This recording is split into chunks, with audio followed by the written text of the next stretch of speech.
Is cowardice truly weakness? The true adversary Miyamoto Musashi fought was not the enemy holding the sword, but himself. Throughout history, humanity has recounted two emotions: courage and cowardice. There are heroes who achieved glory on the battlefield, and those who were overwhelmed by fear and retreated. In stories and legends, cowardice is often depicted as weakness, associated with shame and defeat. However, is the fear we feel in our daily lives truly just a lack of courage? Psychologically, cowardice is often an instinct to self-protect, a fundamental impulse to survive, turned inside out. In other words, it is an emotion that every human being possesses, and one that is inseparable from life. What is important is not denying it, but correctly understanding it and contemplating how to utilize it. In this video, we will examine the true nature of cowardice through the life of the great swordsman Miyamoto Musashi, and seek wisdom that can be applied to our modern lives. Chapter 1. The Samurai Era and Cowardice as Shame. Around the time Japan transitioned from the Warring States period to the early Edo period, cowardice was not merely a psychological issue for the samurai. It was the most critical factor, simultaneously threatening their honor and their very lives. In the philosophy of Bushido, which underpinned the samurai way of life, courage was considered the highest virtue, and cowardice was its direct opposite, shame, a spiritual death. Fleeing the battlefield was not just defeat. It was considered an act that tainted the honor of one's entire clan. That is why the samurai never neglected their training to conquer fear. Donning armor and wielding a sword was a ritual not only to protect the body, but also to forge the spirit. Their training was a routine dedicated not just to preparing for external battles, but to calming their own inner cowardice. In that rigid society, a single moment of hesitation could cost a life and simultaneously destroy a clan's pride. Due to this severity, overcoming cowardice was an absolute prerequisite for survival for the samurai. It was in this harsh environment that the figure, who would later be called the Sword Saint, Miyamoto Musashi, emerged. He was not immune to fear, rather, he was a man who survived precisely within it. Let's trace how he confronted cowardice and built his unique philosophy. Chapter 2. Transforming cowardice from enemy to master. When you hear the name Miyamoto Musashi, the image of the undefeated swordsman comes to mind, but his strength was not innate. It was forged through a never-ending struggle with cowardice. It is said that in his youth, Musashi, too, experienced fear that clouded his mind on the battlefield and froze his legs before experienced opponents. Yet, Musashi did not deny this shadow of cowardice, he faced it head-on. To him, cowardice was not about yielding to fear, but about failing to learn from fear. Musashi treated fear as a compass for growth. The object of fear was proof of a challenge he had yet to overcome, and growth could only be attained by moving toward it. He challenged numerous duels with this conviction. And in his The Book of Five Reigns, there is a passage to the effect that the way of strategy begins with knowing yourself. This directly connects to how one perceives cowardice. He saw cowardice not as an enemy pressing from outside, but as the immaturity lurking within oneself. By doing so, cowardice was transformed from a target to be defeated into a master that propelled growth. Musashi also viewed cowardice as evidence of lack of preparation.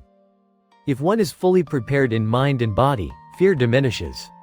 Conversely, if preparation is neglected, even a small opponent can seem terrifying. From Musashi's perspective, cowardice was neither shame nor defeat. It was merely the entry point to self-transformation. When we feel fear or anxiety, it might simply be a sign that there is still something left for us to learn. In this way, Musashi transformed cowardice from an enemy to be struck down into the driving force for self-improvement. Chapter 3. Overcoming cowardice through solitude and strategy. Musashi's strength was supported by more than just brute force or sword technique. It was the result of thorough spiritual discipline. 1. Inner discipline through solitude. One method Musashi chose to train his mind was solitude. He often left the crowd and continued his journey alone. This was not to run away from the world, but to confront himself thoroughly. When surrounded by the voices of others, people unconsciously mistake others' values and fears for their own. But in solitude, external noise disappears, and only one's own voice remains. It was there that Musashi could first confront the true nature of his own cowardice. Not fearing solitude, but rather delving into the anxiety it holds and turning it into a place for self-forging. This posture offers profound insight to us, living in the information-overloaded modern age. It is only in quiet moments that we can recognize the source of the fear and anxiety deep within our hearts. 2. Strategic conquest through wisdom. What made Musashi a unique existence was strategy, more than the speed of his sword. Before striking down an enemy, he excelled at shaking their mind, planting fear, and seizing control of the match. A famous tactic is purposely arriving late to a duel. The enemy, made to wait, grows impatient and loses composure. Musashi exploited this mental disarray to secure victory. The anecdote of carving a boat oar into an impromptu wooden sword was also calculated to psychologically unbalance his opponent. The core principle here is to overcome cowardice with wisdom, rather than just pushing it back with brute force. Fear is amplified by the unknown and uncertainty. Therefore, by predicting the future, controlling the situation, and inducing the opponent's agitation, one can turn fear into an ally. The same applies to our modern confrontations, such as presentations or negotiations. Strategy over brute force. By preparing beforehand, understanding the opponent's position, and drawing up multiple scenarios, the unknown diminishes and fear is alleviated. Chapter 4. The freedom and art brought by impermanence. Musashi's philosophy, Mujoken, the sense of impermanence, was particularly important. Life is uncertain. Therefore, do not be trapped by fear live in this very moment. Musashi, by embracing this resolve, was liberated from the chains of cowardice. The root of fear for many samurai was death. However, Musashi viewed death not as an object of fear, but as an unavoidable and natural part of life. This recognition granted him freedom. By accepting his finite existence, his apprehension about loss faded, and his actions became unwavering. Interestingly, this thought manifested not only in swordsmanship, but also in his artistic activities. In his later years, Musashi dedicated himself to painting and sculpture. His brushwork displays the intense focus and serenity cultivated through the sword. To him, art was a new battlefield for sublimating fear and anxiety, an extension of his mental discipline. Holding a brush was the same as gripping a sword. Any hesitation or fear would appear in the trajectory. Thus, he demanded total concentration in art, mirroring the state of his heart in his brushstrokes. What we learn here is that fear is not only tested on the battlefield, in our daily lives. A move in work, a word spoken, an artistic expression, and each one reflects our state of mind. If there is fear or hesitation, the result will be dull. Conversely, if one embraces impermanence and approaches life with a heart that transcends fear, the expression becomes refined and empowered. Musashi's way of life presents us with the paradox. Do not fear because life is finite. Precisely because life is not eternal, we must not stand still bound by fear, but move forward with courage. It was this attitude that allowed him to shine not only as a sword saint, but also as an artist. Cowardice as fuel for growth, not defeat. Musashi is referred to as the undefeated swordsman, but this does not mean he never failed. His actual life included many setbacks and defeats. Yet, he did not feel shame. He accepted them as fertilizer for his own development. Defeat is the moment when cowardice is revealed. But Musashi did not stop there. He thoroughly reviewed, why did I succumb to fear? And how can I overcome it next time?